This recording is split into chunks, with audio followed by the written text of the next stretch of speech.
বাংলাদেশের রাজনীতিতে এমন মুহূর্ত খুব কমই আসে যখন দেশের ভবিষ্যৎ কাঠামো বদলের সিদ্ধান্ত সরাসরি জনগণের হাতে তুলে দেওয়া হয়। এবার ঠিক সেটাই হতে যাচ্ছে। জাতীয় সংসদ নির্বাচনের দিনই অনুষ্ঠিত হবে জুলাই সনদ নিয়ে গণভোট, যেখানে একটি হ্যাঁ ভোটই খুলে দিতে পারে রাষ্ট্র সংস্কারের নতুন দরজা।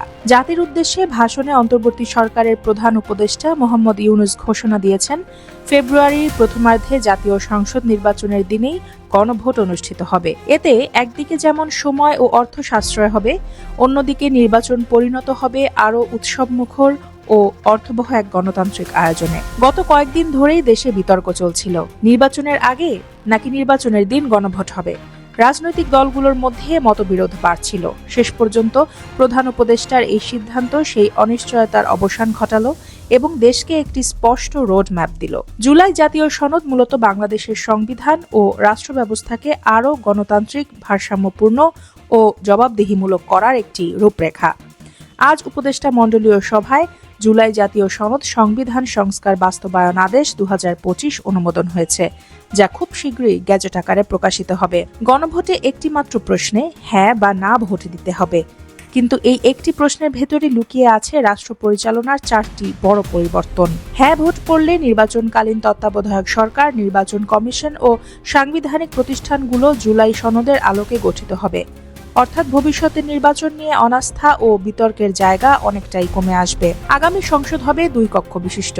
নিম্নকক্ষের পাশাপাশি দলগুলোর প্রাপ্ত ভোটের অনুপাতে 100 সদস্যের একটি উচ্চকক্ষ গঠিত হবে। সংবিধান পরিবর্তনের মতো বড় সিদ্ধান্তে উচ্চকক্ষের অনুমোদন লাগবে, যা ক্ষমতার ভারসাম্য ও গণতান্ত্রিক নিয়ন্ত্রণ আরও শক্ত করবে। সংসদে নারীর প্রতিনিধিত্ব বৃদ্ধি, বিরোধী দল থেকে ডেপুটি স্পিকার ও কমিটির সভাপতি, প্রধানমন্ত্রীর মেয়াদ সীমিতকরণ, রাষ্ট্রপতির ক্ষমতা বৃদ্ধি, বিচার বিভাগের স্বাধীনতা, মৌলিক অধিকার সম্প্রসারণ, এই 30টি গুরুত্বপূর্ণ সংস্কার বাস্তবায়নে বিজয়ী দলগুলো বাধ্য থাকবে। জুলাই সনদে বর্ণিত অন্যান্য সংস্কারও রাজনৈতিক দলগুলোর প্রতিশ্রুতি অনুযায়ী বাস্তবায়ন করা হবে।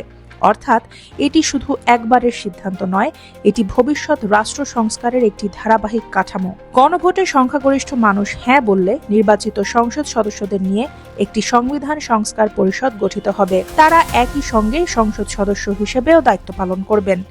এই পরিষদ 180 কার্যদিবসের মধ্যে সংবিধান সংস্থান সম্পন্ন করবে। এরপর 30 কার্যদিবসের মধ্যে উচ্চকক্ষ গঠন করা হবে, যার মেয়াদ থাকবে নিম্নকক্ষের সমান।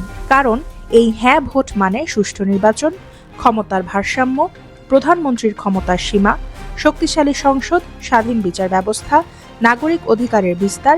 এটা কোনো দলের জয় নয়, এটা রাষ্ট্র ব্যবস্থার জয়।